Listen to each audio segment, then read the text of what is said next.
퇴근길 술 한잔하고 집에 가는 길에 들러 월드콘 하나 집어 들던 곳. 주말이면 가족들과 함께 봉투 가득 아이스크림을 담아 나오던 무인 아이스크림 할인점. 엄마는 외계인 한 스쿱의 행복. 우리 모두의 기억 속에 자리 잡은 아이스크림 브랜드, 바로 SPC가 운영하는 베스킨라빈스이죠. 한때는 골목마다 쉽게 볼 수 있었던 이 두 브랜드가 요즘 들어서는 이상하리만큼 자취를 감춘 듯합니다. 오늘은 SPC의 베스킨라빈스가 겪고 있는 조용한 침몰과 본사인 SPC 그룹의 논란에서 비롯된 브랜드 전반의 추락, 그리고 무인 아이스크림 매장이 몰락까지 국내 아이스크림 시장 전반에서 벌어지고 있는 구조적인 변화의 흐름을 함께 분석해 보겠습니다.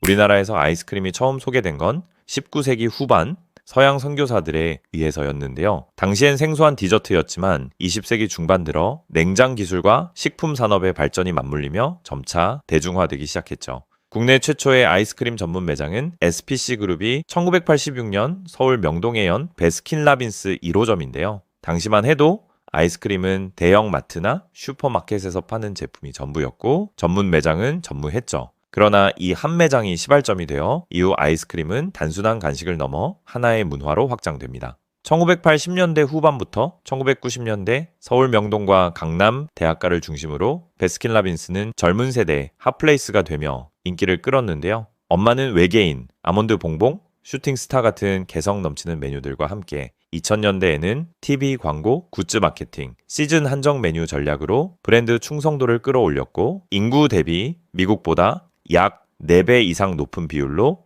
전 세계 베스킨라빈스 중 매출 1위를 기록하기도 했습니다. 글로벌 본사에서도 가장 중요한 시장 중 하나로 평가받았지만 그 위상과 달리 성장세는 점차 둔화되며 내리막길에 접어들기 시작했죠. 운영사 BR코리아는 2021년 7,507억 원의 매출과 792억 원의 영업이익을 기록했지만 2023년에는 결국 약 290억 원의 영업손실을 기록하며 브랜드 역사상 첫 적자 전환을 맞이하게 됩니다. 그럼에도 불구하고 베스킨라빈스의 매장 수는 계속 증가했는데요. 2021년 1,626개였던 매장은 2023년에는 1,752개로 늘었지만 이는 수익성 개선 없이 고정비만 늘리는 결과로 이어졌습니다. 하지만 2022년 10월 SPC 그룹 계열사 SPL의 제빵 공장에서 23살 협력업체 직원이 안전조치 미비로 인해 산업용 믹서에 끼어 사고가 발생했는데요. 사고 직후 SPC 그룹은 작업을 중단하지 않고 사고 현장을 가림막으로 가린 채 생산을 지속해 비난을 받았죠. 또한 피해자 유족에게 빵 2상자를 보내는 등 부적절한 대응으로 공분을 샀습니다. SPC 그룹의 대응에 대한 비판과 함께 전국적으로 불매운동이 확산되었습니다. 특히 MZ세대 소비자들 사이에서는 SPC 안 씁니다 라는 리뷰가 배달앱에 다수 등장하기도 했습니다. 그 결과 SPC 계열 브랜드 파리바게트, 베스킨라빈스 등의 매출은 급감했고 일부 제품은 판매량이 30% 이상 줄어드는 타격을 입었습니다.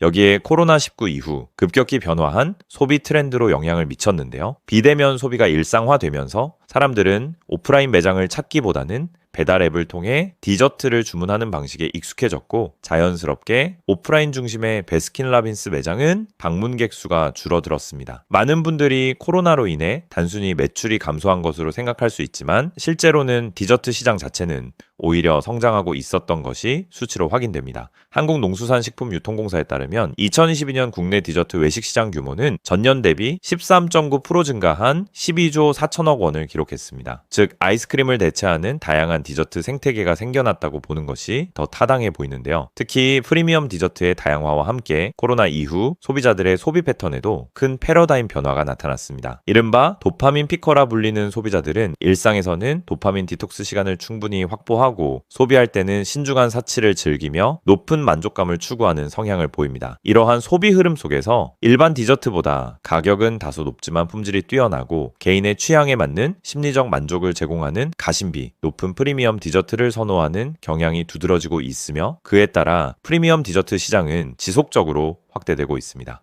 조사 분석 기관 테이블에 제공한 2024년 기준 연령대 선호 프리미엄 디저트 데이터를 보면 전 연령대가 뽑는 프리미엄 디저트로는 호텔 빙수, 고급 젤라또, 수제 쿠키가 높게 응답되었고 연령별로 살펴보면 25에서 44세는 수제 쿠키, 해외 브랜드 초콜릿, 마카롱, 45에서 54세는 그릭 요거트 선호도가 상대적으로 높은 것으로 나타났는데요. 이처럼 소비자들의 디저트 소비가 다양한 품목으로 분산되면서 베스킨라빈스에도 적지 않은 충격을 준 것으로 보이죠. 이에 베스킨라빈스는 2021년부터 위례와 도곡동의 무인 매장 플로우 프로젝트를 시범 운영하며 새로운 가능성을 모색했지만 2023년에는 낮은 수익성과 높은 운영 비용 부담으로 인해 모두 철수하게 됩니다. 설상가상으로 2023년 초에는 전국 가맹점주 417명이 본사를 상대로 차액 가맹금 반환 소송을 제기했는데요. 이는 본사가 원재료에 과도한 마진을 붙여 가맹점의 부담을 떠넘겼다는 주장으로 내부 신뢰도 역시 크게 흔들리게 되었습니다. 한때 폐점률이 1%도 되지 않는 안정적인 브랜드로 알려졌던 베스킨라빈스. 하지만 최근 가맹점의 수익 구조를 살펴보면 현실은 많이 달라졌습니다. 2023년 기준 가맹점의 연평균 매출은 약 5억 원대, 월 순수익은 500만 원 수준인데요.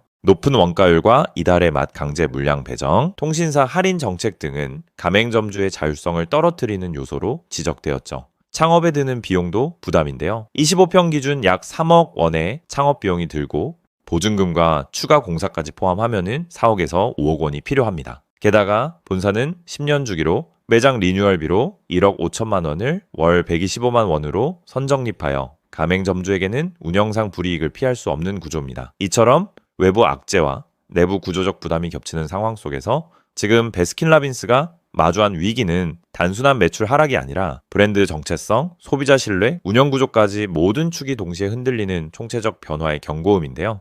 이 변화의 흐름 속에서 기회 및 인기를 잡은 무인 아이스크림 매장. 2021년 기준으로 공정거래위원회에 따르면 현재 등록된 아이스크림 할인점 프랜차이즈 본부는 약 46곳이지만 미등록된 업체와 개인 창업까지 포함하면 실제 브랜드 수는 60여 곳, 점포 수는 5,000개에 이를 것으로 추산됩니다. 처음 등장한 시점은 2006년이지만 본격적으로 골목마다 자리를 잡기 시작한 건 2017년 이후입니다. 아이스크림 할인점은 기존 편의점이나 슈퍼마켓보다 최대 50에서 80% 저렴한 가격으로 아이스크림을 판매하는데요. 이는 유통 구조를 단순화하고 빙과 업체와 직접 계약을 통해 중간 마진을 줄인 덕분이죠.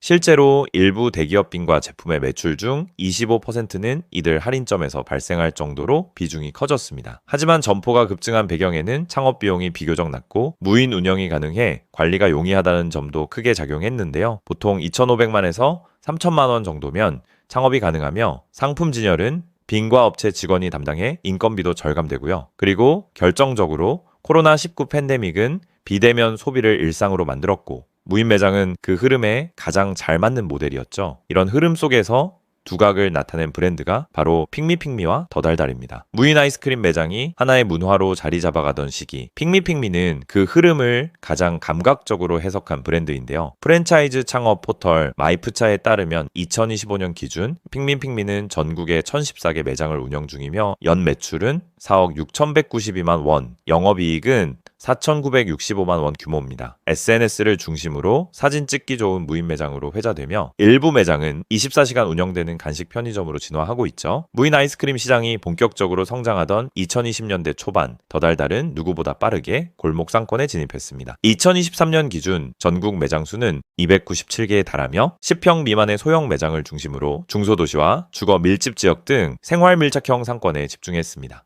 창업 비용은 2천만 원에서 2,500만 원 수준으로 설정해 은퇴자, 자영업 초보자, 주부 창업자까지 폭넓게 끌어들였습니다. 그 결과 2023년 기준 추산되는 연매출은 약 54억 5,958만 원, 영업이익은 약 8,730만 원 수준으로 나타났습니다. 하지만 한국 프랜차이즈 시장은 특정 업종이나 제품에 일시적으로 붐이 형성되면 빠르게 유사 브랜드가 우후죽순 생겨나며 과열 경쟁으로 이어지는 특성이 있습니다. 무인 아이스크림 매장 역시 이러한 흐름에서 예외가 아니었고 점포수가 급증하면서 기존 편의점과의 갈등도 불거졌는데요. 편의점 업계는 2019년 점포 간 거리 제한 같은 자율규약을 만들어 과당 경쟁을 막고 있지만 아이스크림 할인점은 규제 대상이 아니어서 편의점과 50m도 차에 안 되는 곳에도 계속 생기고 있습니다. 이러한 이유로 편의점 창업자들 사이에서도 수익성에 대한 의문이 점점 커지고 있습니다. 하지만 아이스크림 할인점이 점점 사라지고 있는 가장 큰 이유, 바로 정가제 도입 때문입니다. 불과 몇 년 전까지만 해도 마진 구조는 유통사에 유리하게 설계되어 있었고 재료비 비율이 65% 수준이었기 때문에 남는 게 있었죠. 그런데 지금은 가격 경쟁력이 사라져 소비자도 굳이 할인점을 찾을 유관이 없어졌고요. 또한 재료비 비율이 70%까지 상승, 제조사의 마진은 높아졌지만 점주의 수익은 줄어들게 됐습니다. 실제로 더달달과 핑미핑미 같은 주요 아이스크림 할인점 프랜차이즈의 월평균 매출 추이와 순이익률을 보면 그 변화가 확연하게 드러납니다. 더달달의 월평균 매출은 2021년 1133만 원에서 2023년 731만 원으로 무려 402만 원 감소, 핑미핑미 역시 2021년 807만 원에서